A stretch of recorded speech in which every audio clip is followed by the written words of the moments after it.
Alhamdulillah wa sallallahu wa sallam ala nabiyyina Muhammadin wa ala alihi wa sahbihi ajma'in. So I've been asked some questions on YouTube, and one of the questions I was asked a lot on the comment section is about why do you go to Azhar? Like these people are Asharis and Sufis, and one of them was like these people are grave worshipper mushrikeen.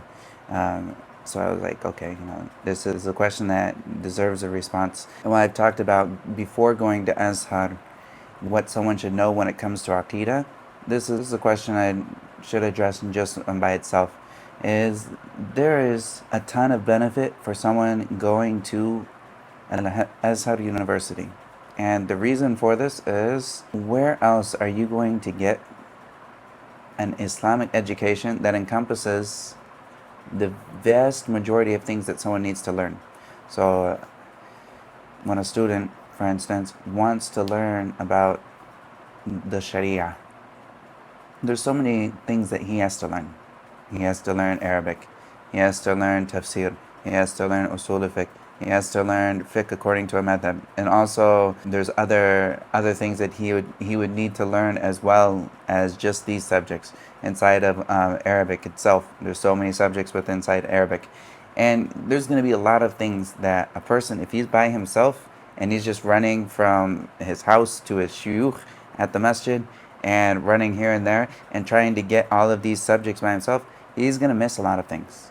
And this, without a doubt, is the reality of the situation. When somebody runs and they try to just learn all of the Sharia by themselves, there's going to be a lot of things that are missing out. So like having a system that you get yourself put into and then you actually learn according to the system, this system will fill in a lot of gaps that you won't have otherwise when it comes to learning the deen.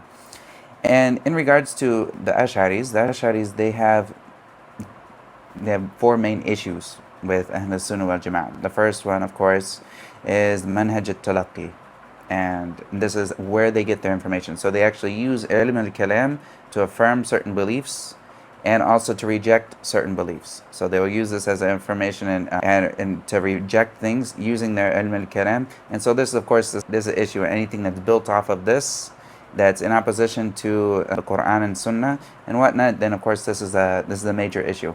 This is one of their issues. The other issue when it comes to sifat and asma and sifat, but mostly in this chapter they make a lot of mistakes. And then also when it comes to Iman is the other issue that they make a lot of mistakes. What is the reality of Iman? And they fall into like the Murji'ah, where they say that Iman is one thing, it doesn't change, it doesn't go up and down, it's just all as it is, it's only tasdeeq. And so this is one aspect of that they go across. And then the last major mistake that they have is in Qadar. And so they're Jabriya, and like the reality of the situation, that they say that things don't happen with their asbab, but rather they happen alongside of the things that are considered, like a knife doesn't cut, the knife is not cutting, but rather the cutting happens alongside the knife that's moving. So this, of course, is a very strange belief. And that's not the point of this video, to go into and to go into their differences. But these are the four big main differences that they go against Ahlu sunnah wal Jama'ah in them. Other than these four, for the most part, they're with us. Like there's not a, like when it comes to sam'iyat, they have a section where they call it as-sam'iyat, and basically this is different than talking about Allah and His traits, but rather they're saying all of the things that come about like an-nar, and also about Jannah, and of the last day and the day of judgment and the malaika and the jinn, and all of these things that are of the world of the unseen, that we have no evidence other than the Quran or the Sunnah that come with ahad hadiths, mind you, ahad hadiths, even if they're not mutawatir. Then they take these and they affirm them. So like in this bab, for the most part, yes, there's going to be minor things here and there, maybe that they enter in extra things that there's no benefit to thinking about, such as like what is the detail of what is the ruh of an insan, like what is this. So like maybe there's little details here and there, but for the most part, this is all Ahlu sunnah wal Jama'ah, and they talk about this and they affirm things according to what the Quran and Sunnah say. So and they're with Ahlu Sunnah wal Jama'ah, so they're part of them in this. So this is not going to be an issue. But when it comes to sifat of Allah, you have to be on your toes. When it comes to them talking about Qadar or things that have to do with Iman, like what the reality of Iman is, yes, you have to be on your toes here. And so knowing the basic things of where they go against, then you can basically say, if they're ever talking about these subjects, then I'm going to take it with a grain of salt, and I have to go check back whatever they have to say. And in general, a student of knowledge does not just take from his shuyukh and just say, thank you, everything you said, sami'na wa ata'na. Like, we do this to the Quran and Sunnah. We don't necessarily do this to the fahm of the shuyukh. This is something that people need to go back, and they always need to check whatever someone has said to them. Yes, we learn, and what did your shuyukh mean by what they said? Okay, take this and understand what they meant, and make sure you understand what they said well. But as far as you personally as a student, you don't just you're not gonna just take everything that everyone says automatically without any type of rechecking and going back and see if what they had to say was correct or not. And yes, of course, you do the best you can to select your shuyukh and to make sure that they're knowledgeable in the field that they're talking about. And of course, not everyone is knowledgeable. You're not going to find one shuyukh that's knowledgeable in every single field. And yes, maybe you do find them. They're very rare. But this is something you go to the best of each field and you get the best that you can from them. So it's very rare that you'll find someone who is a master in Arabic, that understands Arabic, understands all the details of Nahw and Sarf and of Balagha with all of its great details. That's also going to be wonderful and very, very, very, very strong when it comes to Aqeedah and also Fiqh and also Tafsir. To have all of these in one person, this is, yes, maybe you can have your Mufassir, of course, he's got to be very, very strong in Arabic. But to have this in every single area where he's going to be just a master in all of these, no, there's going to be things that are missing in every single one of them. So you take the best from every single person that you can, and then you always bring this back home. You bring this back home when you do your review and research. You're going to say, okay, this is something that they said. I'm going to check this back to make sure I know that this is what the people before had talked about. And I know that there's been many cases where great shuyukh will say things that when I go back and I look back at the resources of that, then I see, okay, maybe this one thing that they said here, this is not correct. And when when a student has a foundation, he knows when these things come that are a little offhand. And because he'll know, I studied, I have a foundation in this ilm, and when something comes that does not fit into what I had previously learned as a foundation of this particular ilm, then I know that I should have it as suspect. And then when I take it back home and I go and do my research, I'm like, oh, okay, yeah, this is off. And so this is also why I mentioned the 4 areas that the Asharis go away from Ahlu Sunnah wal Jama'ah. So if you find something falling into these 4 areas that someone in Azhar is saying, you can expect that they're Ashari. And so knowing the basic differences between you and them means that you can protect yourself from them. And this is the same, whether or not you go to if you open up a book that's an usul fiqh, you're going to come across the same issues. The same issues are going to come across when they're talking about Quran. They're going to talk about the Quran. And then they're going to specify, oh, we mean the actual Quran, that's what is between the two covers of the Quran, of the Mus'haf. And of course, then they're talking about kalam al-nafsi. Okay, yeah, but are you going to seriously say that you can't take anything from any Ashari and then expect you to learn? No, this is not the way of Ahl al-Ilm. Of course, do you go sit with Asharis and take everything from them, from everything that you can do? I talked about this in a previous video about the conditions for someone to learn from someone who is questionable in their Aqeedah. But when it comes to books, at least the books, at least when someone is a stronger student of knowledge, they understand what's coming at them when it comes at them.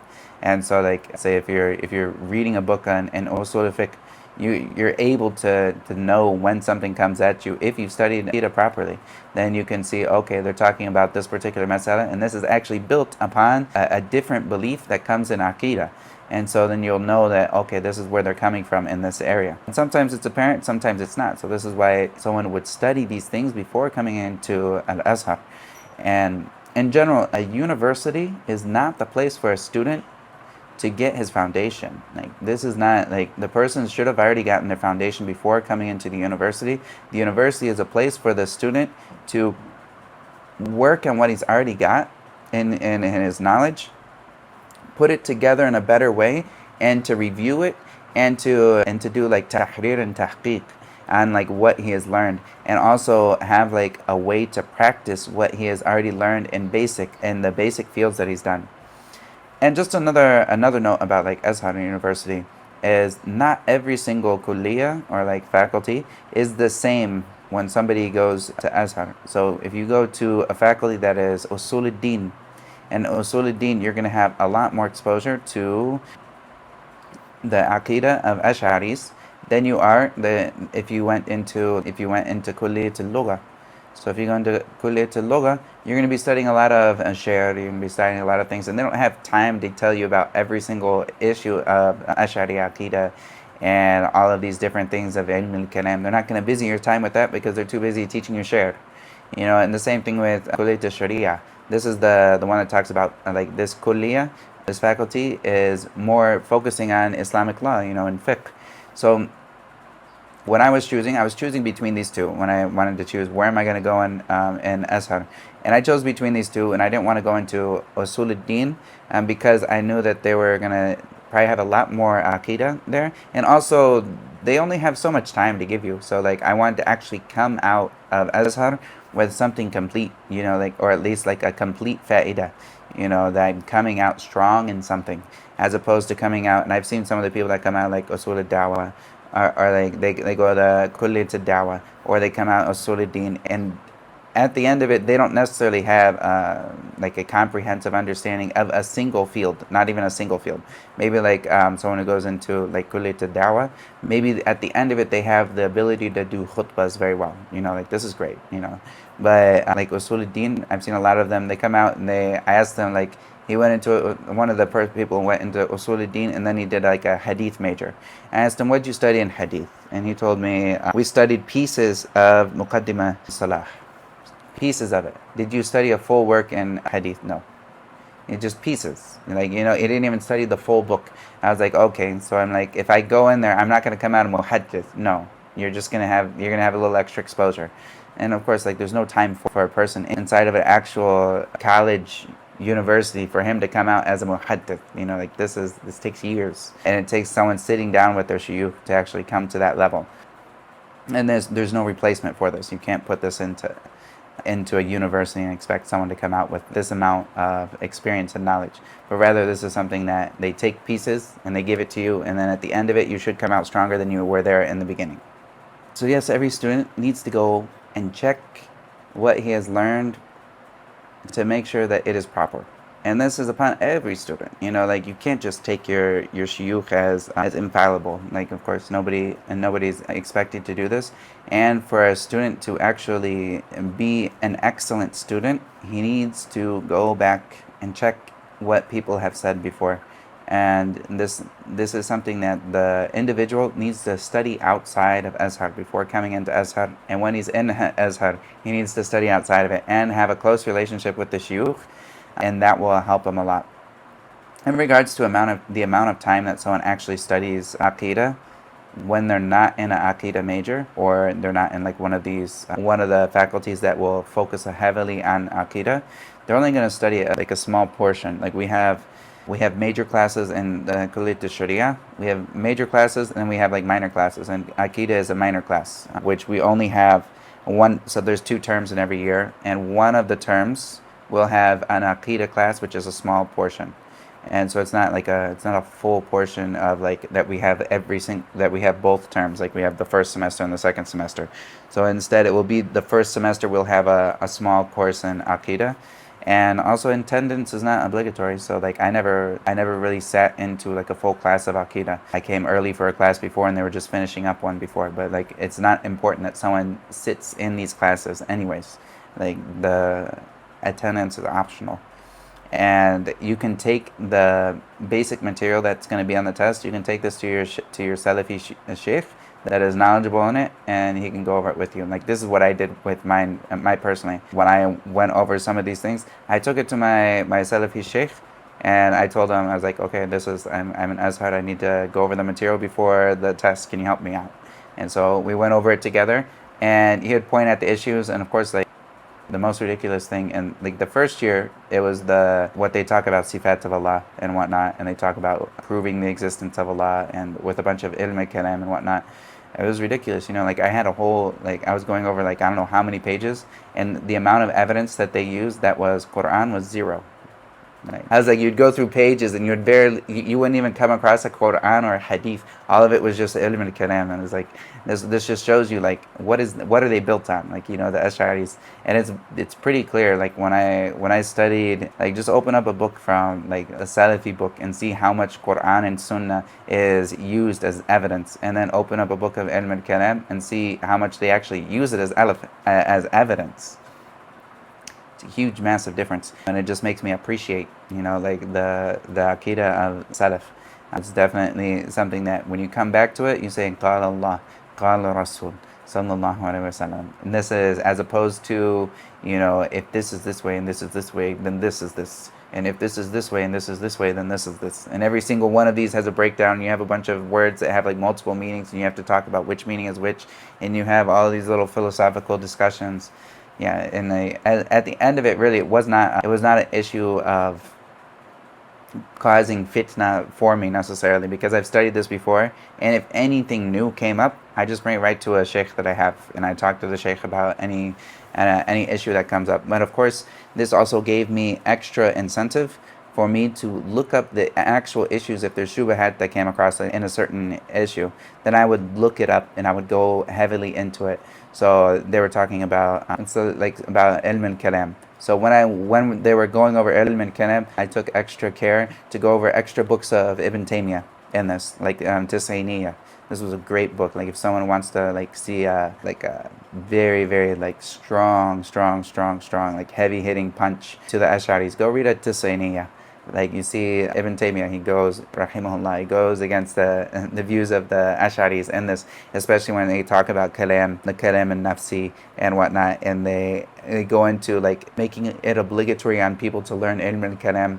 He destroys their arguments in this book. And so I went over to Sainiya in response to my classes. And then also when we went over Nubuwat, this is also another thing for me to look into. Okay, what did they talk about? Oh, they talked about this, that, and the other, about what is permissible and what is not permissible, and within the rights of the haqq and anbiya. And so they'll talk about some of these things. And that just inspires me to go back and learn more about this from the view of Ibn Taymiyyah and of the other people of the early righteous predecessors. Wallahu ta'ala alam. And I hope that people understand that, like, Azhar is not all the same. Like, the people that are in Azhar are not all Asharis. Yes, officially, Azhar is Ashari. Like, it's a school that officially proclaims that they teach Ashari Aqeedah. But this is not like that does not say that all of Azhar is this way. I don't know how many shuyukh that come out of Azhar that are Salafi.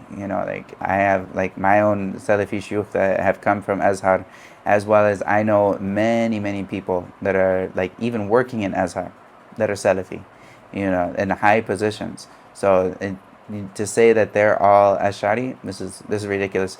Even if you say that they're not all, Ashari, and maybe they're not just Ashari and Salafi, there's also other people in there as well, like that don't even claim to be of these two, that maybe are like Mu'tazili in their beliefs. So it's definitely a mix of people when it comes to Al-Azhar, and it's such a big organization that it will encompass a lot of different views inside of it. And this is for like a student to benefit from the vast amount of knowledge that they have to offer for the student. And also the student is just mindful. He's mindful when he takes from some of the teachers that when they talk about certain issues, then you should be on your guard. And if it's not these issues, then in general you can have a great benefit from it. And of course, the student is always required, no matter who he's learning from, even if it's from the most trusted of respected individuals, he's always required to go back and check whatever he learns, and this is his responsibility. Wallahu ta'ala a'lam. Wa sallallahu wa sallam ala nabiyyina Muhammadin wa ala alihi wa sahbihi ajma'in.